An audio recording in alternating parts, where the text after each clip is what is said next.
Dans cette vidéo, tu vas comprendre comment obtenir un prêt immobilier lorsque tu n'as pas encore de CDI.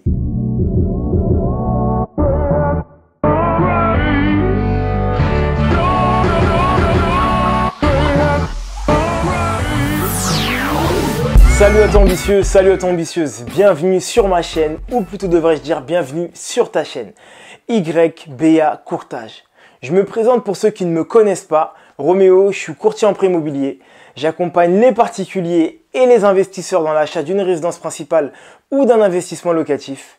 Et l'objectif de cette chaîne, c'est de donner quelques petites astuces qui vont te permettre de shooter ton prêt immobilier et de l'avoir dans les meilleures conditions. Bienvenue à toi, si c'est la première fois que tu regardes une de mes vidéos, je t'invite d'ores et déjà à t'abonner et à mettre la notification pour que tu puisses être au courant de toutes les parutions qu'il pourrait avoir. Dans cette vidéo, tu l'auras compris, je vais t'expliquer les techniques qui vont te permettre d'avoir un prêt immobilier lorsque tu n'as pas encore de CDI. Et oui, c'est possible, tu peux effectivement donc souscrire à un prêt immobilier lorsque tu n'as pas de CDI, mais bien sûr, il y a des conditions. Je vais te les expliquer dans quelques instants. Alors, j'ai l'occasion et le plaisir de rencontrer plusieurs personnes lors de séminaires ou de rencontres portées vers l'immobilier, et très souvent, il y a une question qui me revient. Puis-je acheter lorsque je n'ai pas encore de CDI? Oui, c'est possible sous certaines conditions. Je vais te les expliquer dans quelques instants. On me demande aussi, est-ce que je peux acheter lorsque je suis au chômage?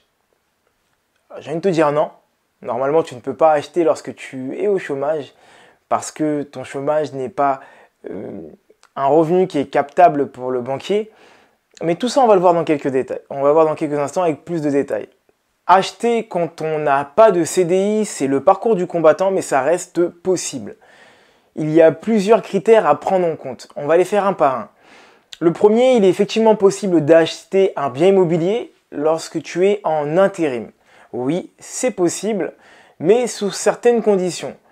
On peut accompagner, une banque peut financer un intérimaire à partir du moment où on comprend et qu'on voit une certaine récurrence par rapport à ses revenus. Je m'explique, il peut y avoir une manière de fonctionner, un mode de vie que la personne peut souhaiter, par exemple être intérimaire ou être vacataire en tant qu'infirmier. C'est quelque chose qui se fait assez régulièrement. Et à partir du moment qu'on a 3 ans d'intérim ou de vacation et qu'on a plus de 50% de revenus salariaux, donc qui sont supérieurs aux revenus que Pôle emploi peut te faire percevoir lorsque tu ne travailles pas, le banquier peut prendre en compte tes revenus salariaux, il peut prendre en compte cette récurrence et la possibilité de te financer par la suite à travers ces revenus-là. Donc il y a une moyenne des 3 dernières années, donc les 3 derniers avis d'imposition. C'est ce que je vais demander en tout cas à mes clients. Et ensuite, on fait une moyenne et on pourra te prêter à hauteur de cette moyenne. Il y a une autre typologie de personnes. Les personnes issues d'un autre secteur, le secteur du spectacle, du divertissement, plus communément appelés les intermittents du spectacle.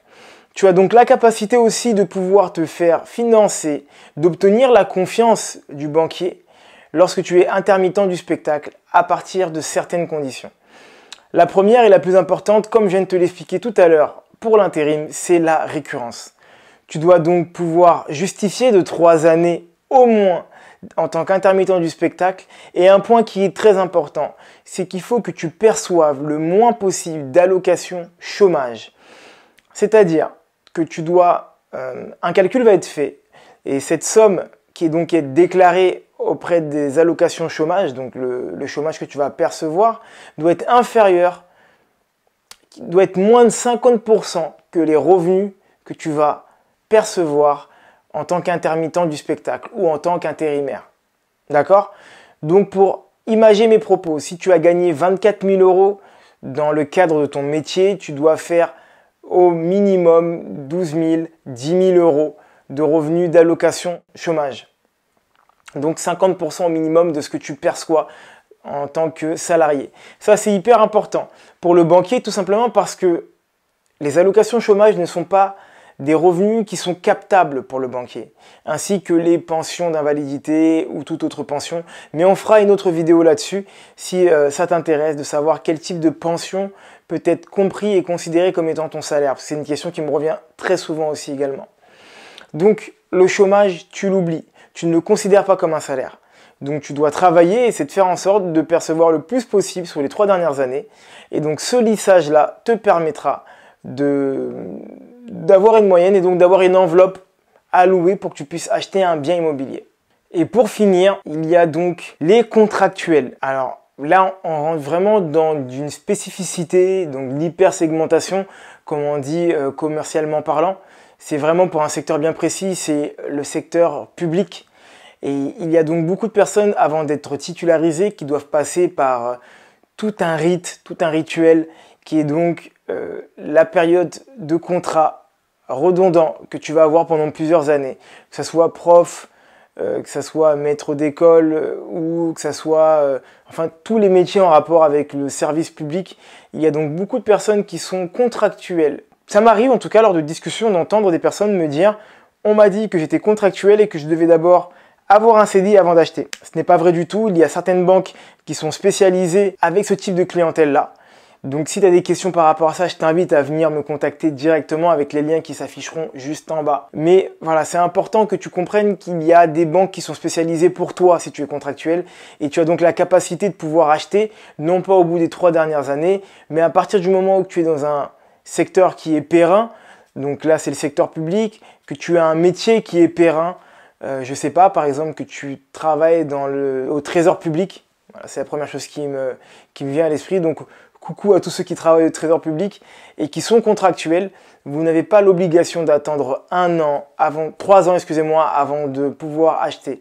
Au bout de la première année, voire la deuxième année, en fonction de ce que vous voulez acheter et de votre situation générale, vous pouvez acheter sans aucun souci. J'ai eu l'occasion et le plaisir d'accompagner des personnes qui avaient 6 mois d'ancienneté. Donc c'est pour vous dire que c'est totalement possible. Tout dépend de votre situation. Et je remets une petite piqûre de rappel parce que c'est quelque chose que je vais souvent, très souvent dire.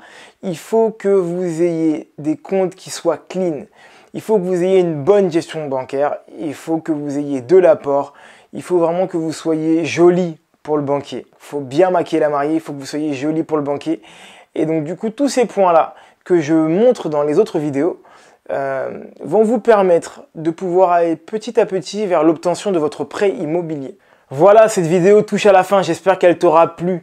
Si c'est le cas, n'hésite pas à mettre un pouce, ça donne toujours de la force et ça fait du baume au cœur.